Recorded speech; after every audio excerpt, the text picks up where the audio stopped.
All right. Hello, Munchkins.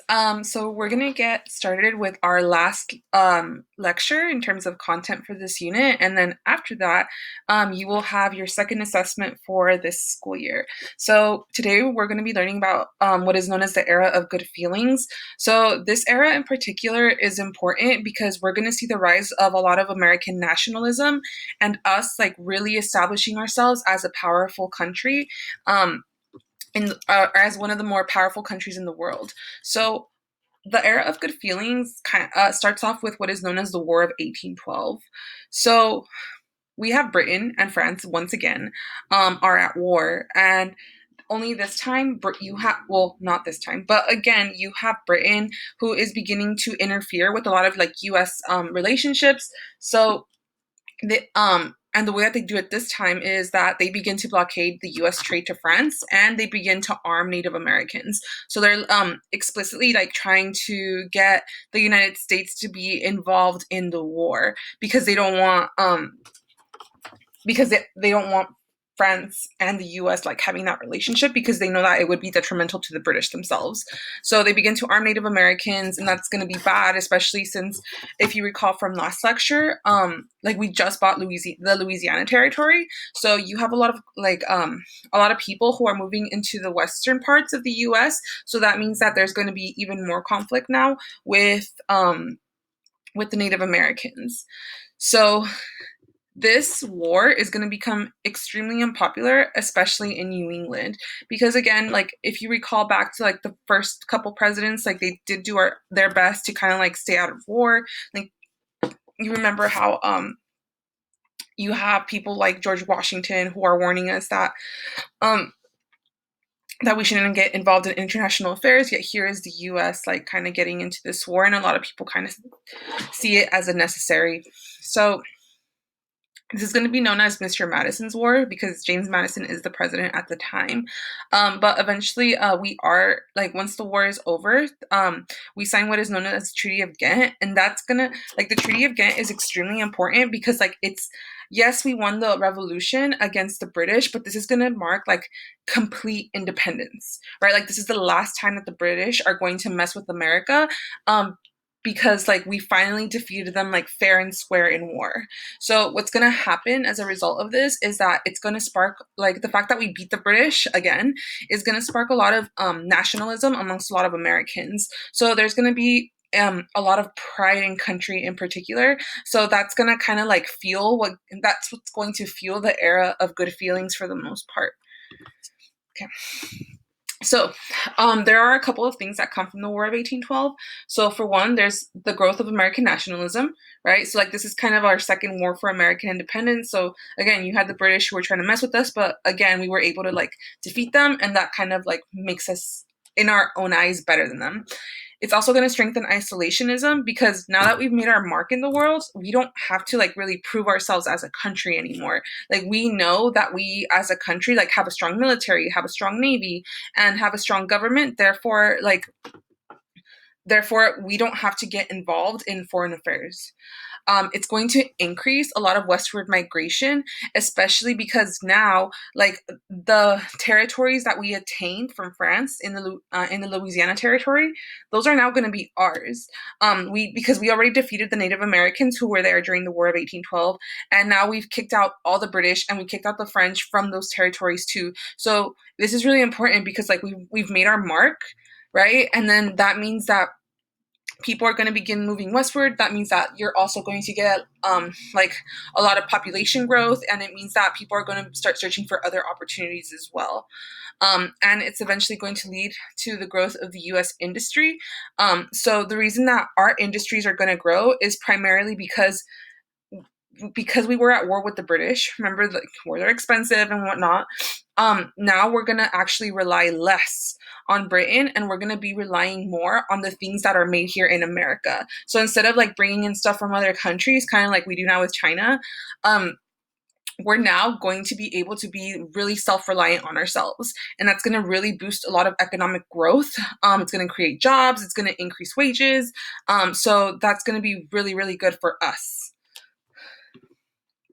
Okay, so our president during the era of good feelings is known as James Monroe. And James Monroe is able to, sorry, James Monroe is actually one of the, I would say, like the people responsible for increasing like the amount of nationalism that's taking place after the War of 1812. So he's able to do this because he's actually encouraging more and more people to expand westward to kind of like make our mark. And then on top of that, like a lot of the policies that he passes are very like America centered. Okay, so like he wants to make sure that like everything we do is in the best interest of people. So like that's kind of what's going to get like everybody to rally behind him. So like you can see like even when he won, right, like he's the one in green on the map, you can see that like he won by a landslide, because again, like we're talking about America, like putting our country first, and that's kind of like what he went with, and that's what eventually got him to win. So under James Monroe, we had during the era of good feelings, again, as I mentioned before, there's going to be a vast increase in nationalism. So you're going to see like this vast increase in nationalism in many different forms. So one of the most prominent forms of nationalism that we're going to see is through art and culture. So you're gonna have a lot of American writers and artists who kind of like begin to like make very like American centered stories and American centered art that kind of depicts us as like the ideal society. So this is going to be known as like the American Renaissance, so, in literature. So like there's gonna be a lot of books like that are written about like America winning these great wars. You're gonna have like Webster's dictionary that is created, and then there's gonna be a lot of novelists that are gonna be expressing pride in our nation and its immense potential, right? And most of that potential comes from us now being able to expand westward without having any issues with France or Britain or the Native Americans. So it's kind of like we're conquering all and like we're just going for it. And this is going to be really important because remember during this time like there's no TV. Okay? People are going to be getting their information from these books. And if these books are constantly like talking about how great America is, that's the information that people are going to digest. So therefore like it's gonna spark like this great pride in being American. So if we look at the art from the time, you can see one of the paintings here. So the artists are going to actually depict America's like beautiful landscape. Okay, so remember that like in the West, most of that land is pretty much untouched because well, no one has really settled there other than the Native Americans, and the Native Americans always did a really good job at like preserving nature. So what's going to end up happening is we're going to have the creation of the what's known as the Hudson River School. So these are a group of painters who are going to be using like a lot of realistic detail to like really romanticize America. But more than anything else, they're going to romanticize the Western frontier. Okay, and like when we romanticize things, it basically just means that like we're making something seem like a lot better than what it actually is. So that's kind of like what people are doing here, right? Because remember that at the time you have like the president James Monroe who like really wants people to begin expanding westward so that like again we can continue to make our mark across the US. So the way that people kind of did that during this time was by painting like these really beautiful portraits of like what life was like if you moved westward. And then this is going to become really really attractive to a lot of people because remember that at the time not everyone is literate, but if you're looking at pictures like this, like it looks absolutely beautiful, right? It's kind of like when you see like those really nice pictures of like places that people have traveled like on Instagram, right? Like it makes you want to like go and visit there someday, and that's kind of like what's happening here. Okay, so because we're romanticizing what the Western frontiers looks like, it's going to encourage more and more people to begin to move westward. Okay, so again, same with this picture. So like you have like the sunset, sunrise, I'm not really totally sure, but like again look at like how it's like really pretty, like there's nothing wrong with the Western frontier, like it all looks so pristine. And like the biggest thing too is that like if you notice there's a lot of empty land. Okay, so in all these paintings that's like the one constant is the fact that like there's always empty land that's going to be available for people. Okay, but just again keep in mind that even though yes, the Native Americans did lose again in the War of 1812, that doesn't mean that they all left. So even once Americans begin to expand westward, like they're still going to have their run-ins with Native Americans, and then on top of that, like the Spanish are still in the US. Okay, so we're still sharing a border with them in what was formerly Mexico. So just keep that in mind. You don't need to remember that for now, but just keep it in mind.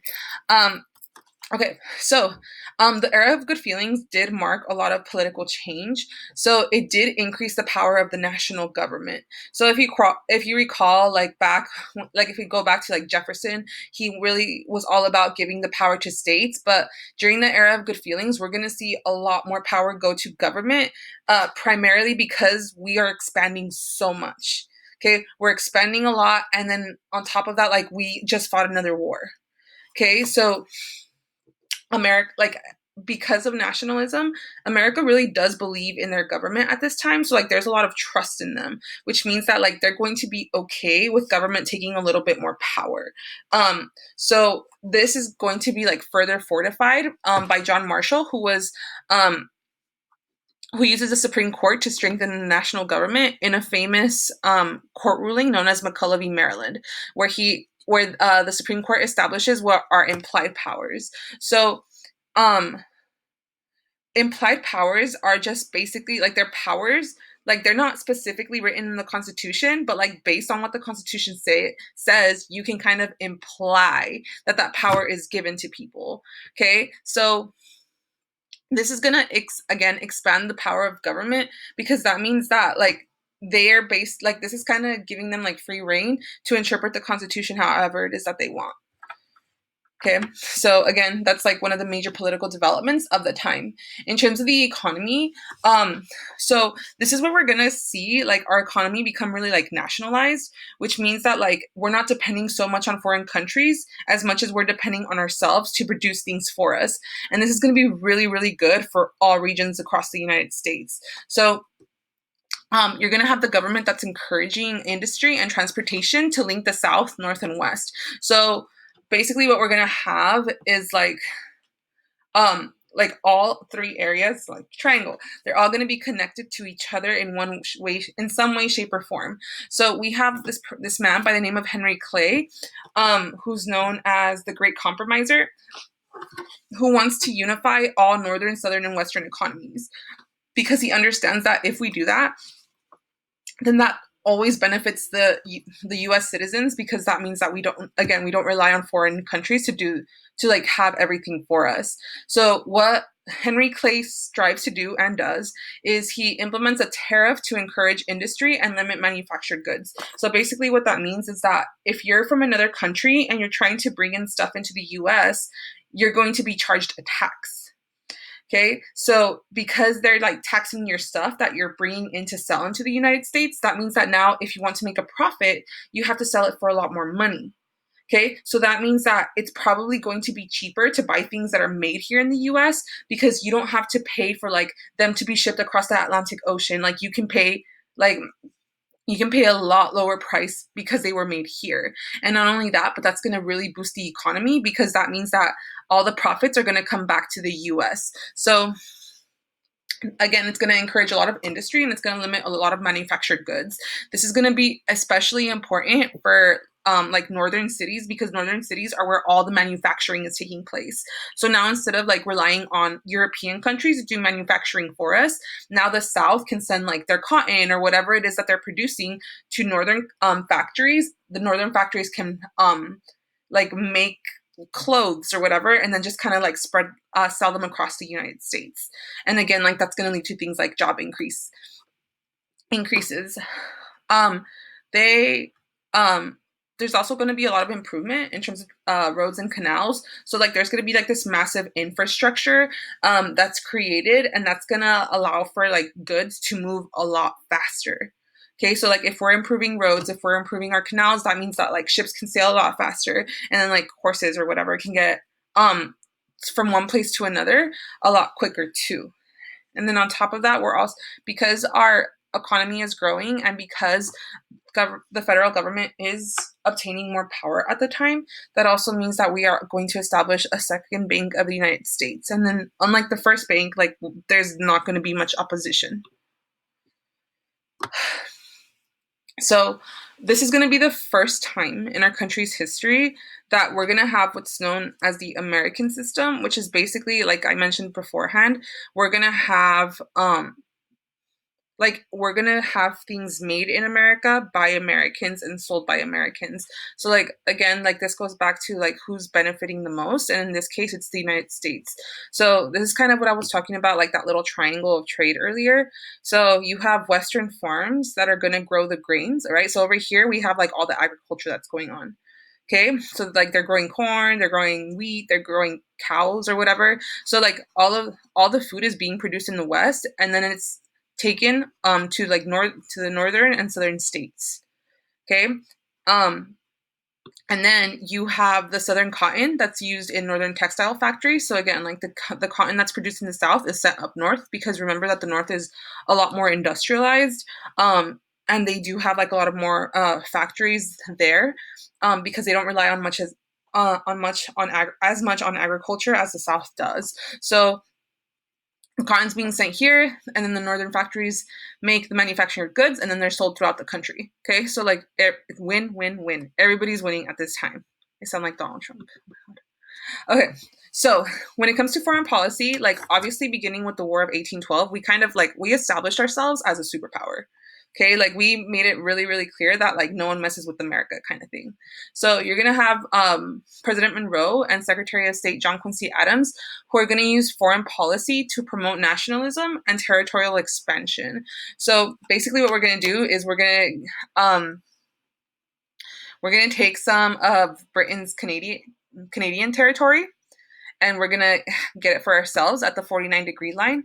And then in 1819, we're also going to gain Florida from the Spanish with the Adams-Onis Treaty. Okay, so we're expanding at a very, very fast pace. Okay, and again, like this is gonna spark even more nationalism amongst Americans, just because like we're basically dominating the world at this point. Like no one's gonna say no to us, because like again, we just proved ourselves as a superpower after the War of 1812. Okay, because if we can defeat Britain, if we can defeat France twice, then that again like is going to earn us the respect of other countries. So America's winning. On top of that, you also have Monroe, who passes what is known as the Monroe Doctrine, and this kind of like really solidifies our like us kind of like breaking away from our dependency on Europe. So what the Monroe Doctrine does is that it basically it's a warning to European countries that if they go into the Western Hemisphere, okay, that the United States is going to step in. Okay, so at the time, you have like a lot of Latin American countries that are gaining their independence from like Spain, from Portugal, from Britain, from France. Like there's a lot of Latin American countries that are rebelling against their colonizers at the time. So at this time, the U.S. also steps in as like a father figure, if you will, and tells these European countries, you can't come back in here. You can't come back to this side of the world and think that you can dominate. Okay, so like we basically kick all European colonizers out of the Western Hemisphere, and then this is going to be like a little bit controversial though, because once we do that, the United States also kind of labels itself as the protector of the Western Hemisphere. So what that's going to do is it's going to increase our ability to go into these Latin American countries and exploit them. Okay, and we're gonna see like over the course of the years how like that develops over time, where at first like we don't have so much of a stronghold in Latin America, but eventually like we keep going back when we realize that there are a lot of valuable resources there that we can use. Okay, so even though there's like a lot of really good things that are happening in America at the time, like in terms of foreign policy, in terms of economics, in terms of politics, you have to realize that if we expand, that also means that slavery is expanding. And if you look here, okay, we can see that slavery is slowly dying off in these northern states, and it's kind of spreading westward on these southern states. Okay, so like it kind of stops spreading here. And this is going to be really problematic because this means that some states don't rely on slavery anymore, and there's gonna be a lot of differences in opinion. Okay, and this is gonna be called sectionalism. And then sectionalism is kind of like exactly what it sounds like, where you have all these states that have chosen to like section themselves off from slavery. Okay, but then you have the rest of these who like choose to keep it because they benefit from having slaves, right? So like um a lot of these states rely very heavily still like on cash crops, or they rely heavily on agriculture, like just agricultural production in general. So that means that they're going to rely on this free labor in order like to continue providing for like these raw goods for like the manufacturing companies up in northern states. So there's going to be a lot of Northerners and Southerners who are going to disagree over slavery, taxes, and what the role of government should be. So, when it comes to the role of government, what we're mostly talking about is like whether government should be like even getting involved in slavery.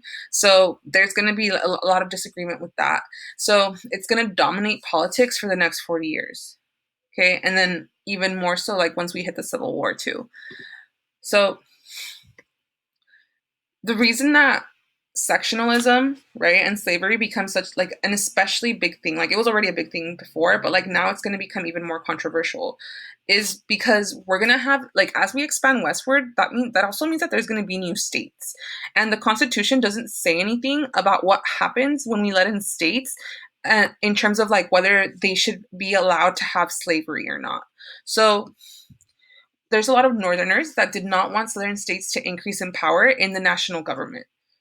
Okay, so because there was like representation was based on like your population for the House of Representatives, there was a lot of controversy over like whether slaves should be counted as people or not, right? And like eventually we settled like yeah, a slave is 3/5 of a person with 3/5 compromise.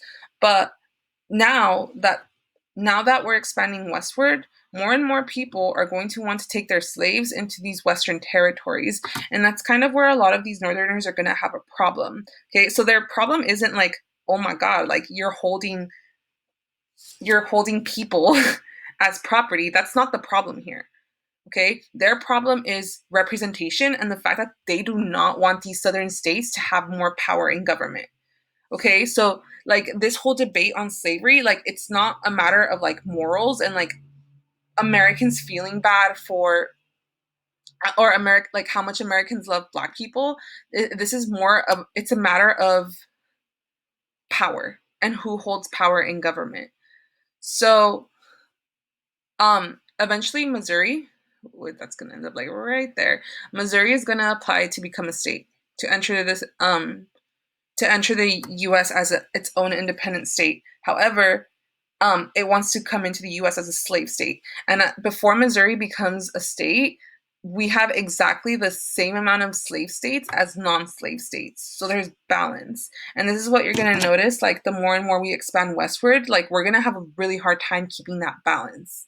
So if Missouri entered as a slave state, that means that the South would have two more senators than the North.